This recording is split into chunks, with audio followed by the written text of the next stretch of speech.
নমস্কার বন্ধুরা, আমি ডোনা রিগালিস লাইফ কিচেন চ্যানেল নিয়ে তোমাদের সামনে এসেছি। আজকে আমি তোমাদের জন্য যে মাছের ঝোলের রেসিপি নিয়ে এসেছি সেটা কিন্তু একেবারেই কম মশলা দিয়ে।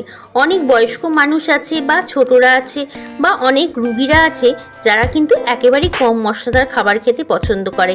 আজকে রেসিপিটা কিন্তু তাদের কথা মাথায় রেখেই আমি বানিয়েছি।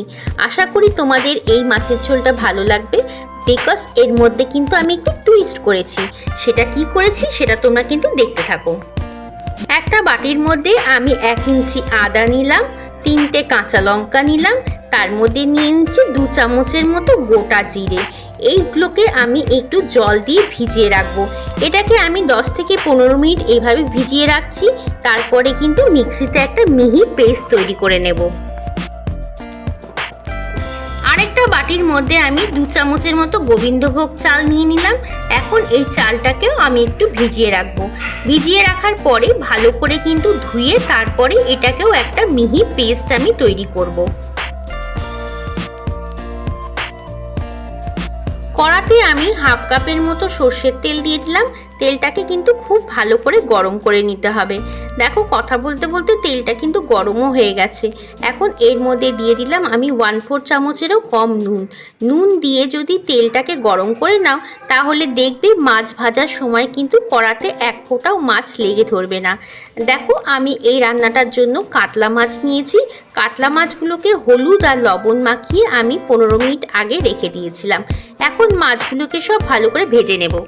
মাছ ভাজার তেলটার মধ্যে আমি সামান্য একটু নুন দিয়ে দিলাম আর সামান্য একটু হলুদ দিয়ে দিলাম। এখন আমি 4টে পটলকে কেটে রেখেছি, সেই পটলটাকে কিন্তু এই মাছ ভাজার তেলের মধ্যে একটু ভেজে নেব। পটলগুলোকে কিন্তু খুব লাল করে আমরা একেবারেই ভাজবো না। পটলের সবুজ ভাবটা যাতে থাকে সেই রকম অবস্থায় কিন্তু পটলটাকে নামিয়ে ফেলতে হবে। আমি এই মাছের ঝোল রান্নাটার জন্য কাতলা মাছ ব্যবহার করেছি। তোমরা চাইলে কিন্তু কাতলা মাছের পরিবর্তে যে কোনো মাছ ব্যবহার করতে পারো। আর দেখো, আমি পটল আর আলু কিন্তু এই রান্নার জন্য দিচ্ছি। আর তোমরা চাইলে এর সঙ্গে অন্য যে কোনো সবজি, ঝিঙে হোক, বেগুন হোক, যা তোমাদের মন চাইবে সেটা কিন্তু এই মাছের ঝোলে দিতে পারো। দেখো, আস্তে আস্তে করে পটলটা কিন্তু ভাজা হয়ে গেছে। এর থেকে বেশি আমি ভাজবো না। এখন পটলটাকে তুলে নিচ্ছি। আর পটল ভাজার পরে যে তেলটা থাকবে সেই তেলের মধ্যেও আমি কিন্তু 2টো আলুকে কেটে রেখেছি, সেই আলুটাকেও ভেজে নেব। তোমরা চাইলে একেবারে ফোড়ন দিয়ে আলুটা কিন্তু দিয়ে দিতে পারো, তাহলেও কিন্তু রান্নাটা একই রকম হবে। বাট আমার মনে হলো এই তেলটার মধ্যে আলুটাকে ভেজে একটু তুলে রাখি, তারপরে আমি ফোড়ন দিয়ে বাকি মশলাগুলো অ্যাড করব। যেরকম তোমাদের সুবিধা হবে সেরকম করেই কিন্তু তোমরা ঝোল রান্না করতে পারো। আর 2-3 মিনিট নাড়াচাড়া করে কিন্তু আলুটাকে আমি তুলে রেখে দেব। আলু ভাজার পরে যে তেলটা আছে তার মধ্যেই কিন্তু রান্নাটা হয়ে যাবে, আর তেলের প্রয়োজন নেই। ফোড়ন হিসেবে ব্যবহার করলাম আমি 1 চামচের মতো কালো জিরে আর কাঁচা লঙ্কা। তোমরা চাইলে শুকনো লঙ্কা দিতেই পারো। আদা, জিরে, কাঁচা লঙ্কা যে পেস্টটা তৈরি করেছিলাম সেই পেস্টটার থেকে খানিকটা পেস্ট কিন্তু তেলের মধ্যে দিয়ে দিলাম। এখন আমরা মশলাটাকে খুব ভালো করে কষিয়ে নেব। এই সময় এর তেলের মধ্যে আমি দিয়ে দিচ্ছি একটু নুন কিন্তু বুঝে শুনে দিতে হবে, কারণ আমরা আগেও নুন ব্যবহার করেছি। আর দিচ্ছি সামান্য পরিমাণে একটু হলুদ গুঁড়ো। আর মিক্সি ধুয়ে যে জলটা ছিল সেই জলটাও দিয়ে দিলাম। এখন আর কিছুই এর মধ্যে অ্যাড করার নেই। এখন শুধু এটাকে ভালো করে কষাবো। মশলা কষানোর সময় এর মধ্যে আমি খুব সামান্য পরিমাণে একটু চিনি দিয়ে দিলাম আর দিয়ে দিলাম ভেজে রাখা আলু আর পটল। এর মধ্যে কিন্তু আর কোনো মশলা পড়বে না, শুধুমাত্র আদা, জিরে আর হলুদ, লবণ। ব্যাস এইটুকু মশলা দিয়েই কিন্তু এই সুন্দর মাছের ঝোলটা তৈরি হয়ে যাবে। দেখো, আমি এখন এটাকে একটু ঢাকা দিয়ে রাখি অন্তত 5 মিনিটের জন্য। 5 মিনিট পরে ফেরত এলাম, ঢাকাটা খুলে দিচ্ছি। দেখতেই পাচ্ছ মশলাটা কিন্তু খুব ভালো করে কষা কষা হয়ে গেছে আর তেলটাও বেশ ছাড়া ছাড়া হয়ে গেছে। আর কষতে কষতে আলুটা কিন্তু একেবারেই সুন্দর সেদ্ধ হয়ে গেছে। এখন আমি এর মধ্যে যে মাছটা ভেজে রেখেছিলাম সেই ভাজা মাছটাকে দিয়ে দিচ্ছি। আমি কিন্তু অনেক সময় মশলা কষানোর সময় মাছটা দিয়ে দিই, তাতে কিন্তু মাছের মধ্যে মশলাটাও ঢোকে আর খেতেও ভালো লাগে। এখন মশলাটার সঙ্গে মাছটাকে আমি 2-3 মিনিট কষিয়ে তারপরে কিন্তু ঝোল দেব। এই রান্নাটার জন্য আমি 5টা কাঁচা লঙ্কা ব্যবহার করেছি। তোমাদের রান্নাটা যদি কোনো বাচ্চাদের জন্য হয় বা রুগীদের জন্য হয় তাহলে কিন্তু অবশ্যই কাঁচা লঙ্কার পরিমাণটা কমিয়ে দিতে পারো। এই মাছের ঝোলকে আরটু টেস্টি বানানোর জন্য এর মধ্যে আমি সামান্য পরিমাণে একটু গোলমরিচের গুঁড়ো দিচ্ছি।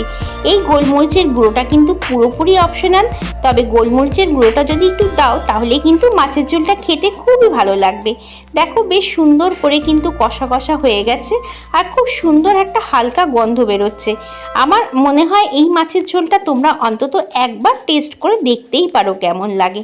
বেশ সুন্দর কিন্তু কষা কষা হয়ে গেছে, এর থেকে বেশি আর কষানোর আমার দরকার নেই। এর মধ্যে এখন আমি 2.5 কাপের মতো গরম জল দিয়ে দিব।